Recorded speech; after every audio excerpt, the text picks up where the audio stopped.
तो hello everyone, welcome to Mayank's equation. मेरा नाम है शुभम मयंक और आज की वीडियो लेक्चर में हम सॉल्व करने वाले हैं क्लास 10th मैथमेटिक्स एनसीईआरटी की एक्सरसाइज 3.1 को, जो कि pair of linear equation in two variables का पहला एक्सरसाइज है।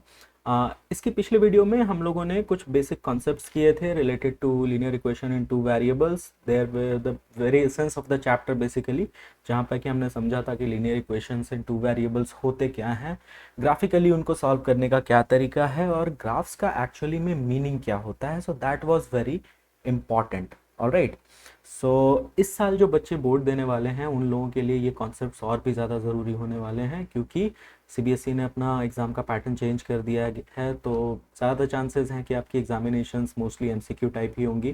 फर्स्ट टर्म तो एमसीक्यू ही होने वाली है, सेकंड टर्म भी अगर माहौल कंड्यूसिव नहीं रहा, ऑनलाइन एग्ज़ाम्स होती हैं, तो फिर आपकी एग्जामिनेशंस एमसीक्यू बेस्ड होंगी। और एमसीक्यू बेस्ड एग्जामिनेशन के लिए एक ज़रूरी बात है कि आपका कॉन्सेप्ट बहुत अच्छे से क्लियर होना चाहिए। Alright, so please pay attention to that.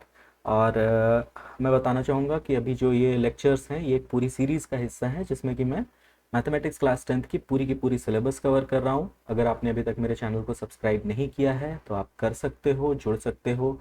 आपके अगर कुछ भी सवाल हैं तो कमेंट्स बॉक्स में मुझसे पूछ सकते हो। And let's begin with our today's lecture.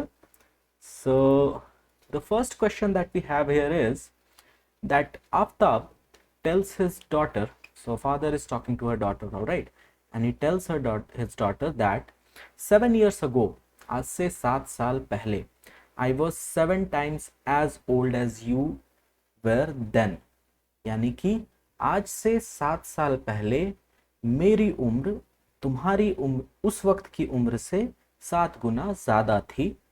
Also 3 years from now, यानी कि आज से 3 साल के बाद मैं तुमसे 3 गुना ज्यादा उम्र का होऊंगा, जितनी उम्र तुम्हारी 3 साल के बाद होगी। इस सिचुएशन को एल्जेब्रिकली यानी कि एक इक्वेशन के थ्रू और ग्राफिकली यानी कि ग्राफ पे रिप्रेजेंट करना है। ऑलराइट, सो अगर आप यहाँ पे ध्यान दो, है ना, तो दोनों ही केसेस में यानी कि 7 साल पहले आफ्ताब और उसकी बेटी की एज, और आज से 3 साल के बाद और उसकी बेटी की एज, इन दोनों के बीच में जो एक कॉमन थिंग है वो है उन दोनों की प्रेजेंट एजेस। यानी कि आफ्ताब और उसकी बेटी की, Aftab and his daughters present ages has been used as a tool to relate to the two situations, है ना। प्रेजेंट एज जो है वो एक अहम भूमिका निभा रही है। So what we will do, हम लोग क्या करेंगे, सबसे पहले तो यहाँ वेरिएबल्स अज्यूम करना होगा। So let us take the standard X and Y. So let Aftab's present age be x years, all right, and his daughter's present age be y years, all right। तो आफ्ताब की प्रेजेंट एज हमने x साल ले ली और उसकी बेटी की y साल ले ली, ठीक है। therefore in केस वन क्या कह रहा है, 7 years ago। सो 7 years ago आफ्ताब की एज क्या रही होगी, x-7, है ना। सो x-7 and he was 7 times as old as his daughter was at that time, यानी कि 7 साल पहले। तो आफ्ताब की एज x-7 ये किसके बराबर थी, 7 times of his daughters as at that time, यानी कि आज से 7 साल पहले उसकी बेटी की जितनी एज थी। तो अभी उसकी बेटी की एज y ईयर्स है, 7 साल पहले it would have been y-7। ये इक्वेशन हमारा बनेगा। नाउ एल्जेब्रिकली रिप्रेजेंट करना यानी उसको स्टैंडर्ड फॉर्म में लाना होगा, है ना। So this implies that x-7 is equal to 7y minus 49, and this implies that x 7y इधर आ जाएगा minus 7y minus 7 minus 49 is plus 49, sorry, it is plus 42, and this will be equal to 0। सो ये बन गया हमारा पहला equation. Alright, now for case 2, case 2 के लिए 3 years from now. ना ऐसे इक्वेशंस में ना थोड़ा सा लैंग्वेज को समझना पड़ता है. 3 years from now कहने का मतलब 3 years in the future from the present. So 3 years from now Aftab की एज कितनी होगी? x plus 3. Okay. Now this is equal to, now Aftab will be 3 times as old as his daughter will be. यानी कि आफ्ताब की जो as है x plus 3, ये कितने के बराबर होगी? उसके डॉटर की 3 साल के बाद की एज की 3 गुना, यानी कि 3 इंटू उसकी बेटी की एज 3 साल के बाद कितनी होगी? y plus 3. And this implies that x plus 3 is equal to 3y plus 9. And this implies that x minus 3y plus 3 minus 9 will be minus 6. And this is equals to 0. तो ये हमारे दो equations आ गए. तो आप लिख सकते हो कि the following situation can be represented with the help of these two equations. This is our equation 1 and this is our equation 2. All right. Now for the second part of the question, that is to represent this situation graphically, है ना. Graphical representation के लिए हमें क्या चाहिए होगा?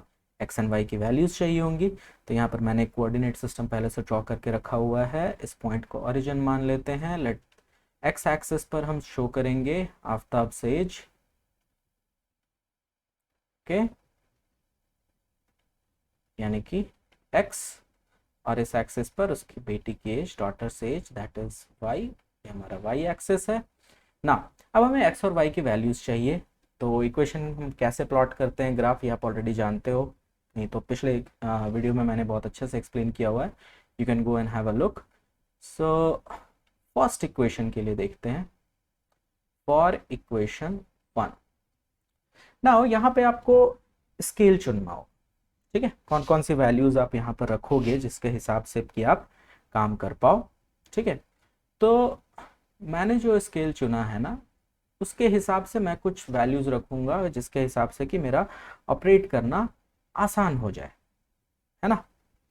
सो for the first equation if I put x is equal to 0, तो इस इक्वेशन में x की वैल्यू अगर मैं 0 रखता हूँ और इसे आप सॉल्व करोगे तो y की वैल्यू आएगी, ये 42 इधर जाएगा, -42, और -7 से डिवाइड होकर के ये हो जाएगा 6. ठीक है. सिमिलरली x की वैल्यू अगर मैं 7 रखता हूँ तो y की वैल्यू मेरी आएगी -42 minus 7 is -49 divided by -7 is 7. So y की वैल्यू मेरी आएगी 7. ऑलराइट. सो ये मुझे दो पेयर ऑफ कोऑर्डिनेट्स मिल गए, है ना. 2 पॉइंट्स ही ज़रूरी होते हैं लाइन प्लॉट करने के लिए. सो पहला है मेरा 0 6, तो पहले इस पे कोऑर्डिनेट्स बना लेता हूँ 1 1 के अंतर पे. ठीक है, तो 1 2 3 4 5 6 7 8 9 एंड सो ऑन. यहाँ पर भी 1 2 3 4 5 6 7 एंड सो ऑन. सो पहला पेयर जो है मेरा वो है x is equal to 0 and y is equal to 6, यानी कि ये y एक्सिस का पॉइंट होगा, लोकेशन यहाँ होगी. Similarly, x is equal to 7 and y is equal to 7. So I will be having this point. Okay. So second point is this one, 7 7, and this one is 0 6. Now इसका line draw करना बहुत ही simple है, कोई बड़ी बात नहीं है. आराम से इन दोनों पॉइंट्स को कनेक्ट करके दोनों तरफ स्ट्रेच कर दो और इक्वेशन की लाइन आपको मिल जाएगी, है ना, लाइक दिस. और इसको हम कैसे रिप्रेजेंट करते हैं? We represent it like x minus 7y plus 42 equals to 0, यानी कि ये लाइन इस इक्वेशन की है. Okay, now coming to the next equation, you see here x minus 3y minus 6 is equal to 0. Okay, so if I take the value of let's say x की value अगर यहाँ मैं 0 लेता हूँ तो y की वैल्यू जो मेरी आएगी वो होगी -2।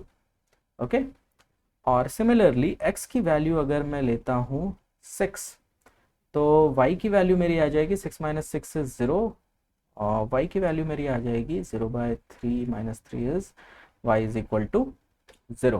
Okay, so now you see here, यहाँ पर भी मेरे पास दो कोऑर्डिनेट हैं, y नेगेटिव में चला गया है, सो यहाँ पर हम वैल्यूज अज्यूम कर लेंगे -1, और हमें -2 तक की ज़रूरत है फिलहाल, -2।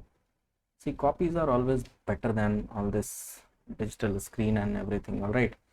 सो आप लोग लिखने की आदत नहीं छोड़ोगे, है ना। So first thing is x0 y -2, ये पॉइंट हमारा यहाँ होगा, ठीक है, 0 -2, and second point is 6 0। So x is equal to 6, y is equal to 0, जो पॉइंट है हमारा वो यहाँ पर होगा, है ना, दिस इज 6 0। तो अब जो हमारा लाइन है it will pass through these two points, ठीक है। सो this is the line of equation x minus 3y minus 6 is equal to 0। ना सी ये दोनों लाइंस आगे जाकर के जहां पर भी इंटरसेक्ट करेंगी वो हमें देगा इन दोनों इक्वेशंस का पर्टिकुलर सॉल्यूशन। यानी कि ये जो हमारा क्वेश्चन का केस है इसमें आफ्ताब की एज कितनी है और उसकी बेटी की एज कितनी है वो हमें पता चल जाएगा, लेकिन ये लाइंस काफ़ी आगे तक जाएंगी, है ना। तो हम स्केल कुछ और चुन सकते हैं जिससे कि हम बड़े नंबर्स के रेंज में आ जाएं, but anyways this is the graphical method of solution. और यही रीज़न होता है ना कि एल्जेब्रिक वे में सॉल्व करना ज़रूरी हो जाता है इक्वेशंस को। ग्राफिकल मेथड हर जगह कंड्यूसिव नहीं होता, आप सॉल्व कर सकते हो किसी भी इक्वेशन को ग्राफिकल मेथड से, नो डाउट, बट कहीं कहीं पर ऐसी लिमिटेशंस आ जाती हैं। अब ये दोनों लाइंस का स्लोप एक जैसा नहीं है, ठीक है, पैरेलल नहीं है दोनों, ये तो देखने से ही पता चल रहा है, ये दोनों इंटरसेक्ट करेंगे लेकिन बहुत आगे जाने पर, ठीक है। और नहीं तो फिर आपको ट्रायल एंड एरर मेथड से यहाँ पर गेस करते रहना होगा कि कौन सी वैल्यू लें कि आंसर के आसपास ही हमारा ग्राफ बने, ठीक है। तो आफ्ताब की age now he is a father, अगर प्रैक्टिकल सिचुएशन में लें तो 25 से लेकर के 30 से लेकर के 40-50 तक हो सकती है, नो बडी नोज, है ना। So graphical method is not conducive every time. Anyways this was the solution for question 1। Let's move on to question number 2। Now question number 2 says coach of a cricket team buys 3 bats and 6 balls for 3900। ठीक है, 3 bats और 6 ball एक coach ने खरीदी, total का खर्च कितना आया 3900 rupees. Later she buys another bat कहने का मतलब एक और बैट खरीदी और साथ में 3 बॉल खरीदी ऑफ द सेम काइंड, यानी कि same bat and ball for rupees 1300, यानी कि 1300 रुपए में। Represent this situation algebraically and graphically, ठीक है। नाउ सी सिंपली यहाँ पे हमें वेरिएबल्स चाहिए, तो बैट और बॉल के प्राइस का ही पूरा हिसाब किताब है। So let the price of one bat is equal to rupees X रख लेते हैं, alright, and one ball is equal to rupees Y. Simple. Now दो केसेस हैं, so first we have case 1। Okay, case 1 है हमारा, उन्होंने कितनी bats खरीदी थी 3 बैट्स, 3 बैट्स का प्राइस कितना हो जाएगा 3x प्लस और क्या खर्चा आया उन्हें 6 बॉल्स का, 6 बॉल्स उन्होंने कितने में खरीदी y रुपीज ईच में, यानी कि 6y, and this was equal to total खर्च कितना था 3900। नाउ दिस इंप्लाइज दैट अगर यहाँ से हम 3 कॉमन निकाल सकते हैं, है ना, LHS से, और 3 से ये डिविजिबल है तो इक्वेशन हमारा सिंप्लीफाई हो जाएगा। So we get 3 into X plus 2y is equal to 3900, and this implies that x plus 2y will be equal to 3900 by 3, यानी कि 1300। सो ये हो गया हमारा पहला algebraic expression of the first situation। okay, so let us consider this as our equation 1। now case 2 में उन्होंने खरीदा 1 बैट, यानी कि x प्राइस हुई होगी उसकी, एक बैट की प्राइस x रुपीज़ है। So x plus she bought 3 balls यानी कि 3y and this is equal to 1300। So this is as simple as it's gets. Now ये ऊपर वाला जो इक्वेशन है इसको x plus 2y minus 1300 is equal to 0 भी लिख सकते हो या फिर इस फॉर्म में भी लिख सकते हो, दोनों के दोनों ही सही हैं। यहाँ पर भी वही सिचुएशन है, ठीक है। सो ये तो डायरेक्ट हमारा linear equation in two variable के फॉर्म में है, तो इसको हम केस 2 कंसिडर कर सकते हैं। ऑलराइट, नाउ तो आप यहाँ पे लिख सकते हो the given situation can be represented algebraically in the form of these two equations. Now for the graph case 1 के लिए, केस 1 के लिए देखो ये बड़ी वैल्यूज हैं, है ना। तो यहाँ पर स्केल भी मुझे वैसे ही चुनना होगा। यहाँ पर पहले हम अपना कोऑर्डिनेट्स चुन लेते हैं। लेट्स हम x इधर शो करेंगे, ये हमारा ओरिजिन है, और y इधर शो करेंगे, this is our y axis. ना केस 1 में x की वैल्यू अगर मैं 100 लेता हूँ, ठीक है, तो y की वैल्यू मेरी कितनी आएगी, 1300 by, it will be 1300 minus 100 यानी कि 1200 डिवाइडेड बाय 2y का 2 इधर आएगा 2, then y will be equal to 600। Okay, similarly if I take x is equal to let's say 500 ले लेते हैं, तो y की वैल्यू कितनी आएगी, 500, 1300 minus 500 is 800, 800 by 2 is y is equal to 400। See मैं यहाँ पे क्या कर रहा हूँ ना, मेरे मन में भी है कि मैं 100 का ये रखूंगा, ठीक है।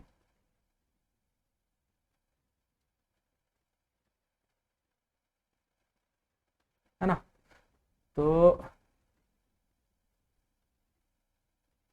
इसको आप सिंपली लिख सकते हो 1 2 3 4 5 6 7 8 9 एंड सो ऑन, है ना। और x के नीचे आपको सिंपली लिख देना है इन 100, ठीक है, this is in hundreds.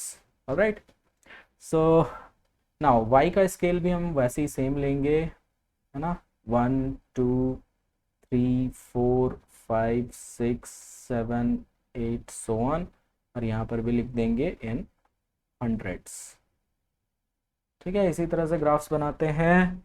Now first coordinates are 100 and 500, so it will be 100 and y हमारा 500 है, सो ये पॉइंट होगा 100 500, no sorry, it's not 500 actually, it's 100 and 600, no, so 100 600।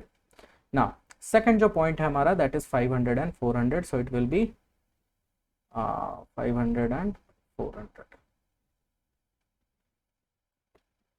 ठीक है ना। दो पॉइंट्स हमें मिल गए, अब कुछ नहीं करना, इन दोनों को बस कनेक्ट कर देना है और हमारा इक्वेशन का लाइन तैयार हो गया।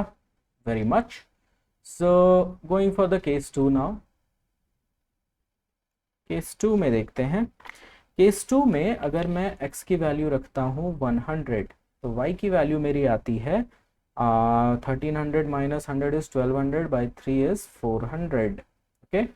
और अगर x की वैल्यू मैं रखता हूँ लेट्स से 400, ओके, तो y की वैल्यू मेरी आती है, अगेन 100 के टर्म्स में रखना है, y का कोफिशिएंट 3 है, सो x को मैंने 400 इसलिए रखा क्योंकि 1300 में से माइनस होकर के ये 900 हो जाएगा और 3 से डिवाइड होकर के वी विल गेट 300, है ना। 100 के मल्टीपल में आसान होगा ग्राफ बनाना, सो थोड़ी बहुत चालाकी आपको यहाँ करनी होगी। So first pair of number is 100 400, so 100 and 400, this is your first number point, 100 400, and second is 400 and 300, so 400 and 300, right, so this is 400 300। अब करना कुछ नहीं है, इन दोनों लाइंस को जोड़ देना है और इसको आपको एक्सटेंड कर देना है, right. now so this is how you represent these two equations, all right। So ये वाला जो लाइन है ये आपका है equation x plus 2y is equal to 1300, और ये जो सेकंड वाला है that is x plus 3y is equal to 1300. Alright, so this is your case. ना अब देखो, सो क्वेश्चन 2 तो हमारा सॉल्व हो गया. I think you have understood the concept here. So question 3 में हम केवल इक्वेशन पार्ट सॉल्व करेंगे. I won't be touching the graphical part that you have to do yourself. Alright, so यहाँ पर है cost of 2 kg of apples and 1 kg of grapes on a day was found to be rupees 160. यानी कि 1 kg अंगूर और 2 kg apples का collective cost 160 रुपये में आ रहा था. After a month 4 kg Apple और 2 kg अंगूर अगर आप खरीदते हो तो आपको पे करने पड़ेंगे 300 रुपये. इसको रिप्रेजेंट करना है एल्जेब्रिकली एंड ग्राफिकली. सो यहाँ पर एप्पल्स और ग्रेप्स की प्राइस का ही सारा हिसाब किताब है. सो लेट द प्राइस पर KG of apples be let's say rupees x and grapes be rupees y. so case 1 का हमारा इक्वेशन क्या बनेगा? 2 kg ऑफ एप्पल्स, 2 kg की कॉस्ट कितनी हो जाएगी? 2x plus 1 kg of grapes यानी कि y, and this was equal to 160.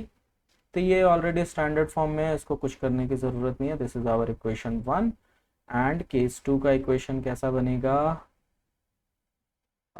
Cost of 4 kg of apples यानी कि 4x plus 2 kg of grapes यानी कि 2y इज इक्वल टू 300.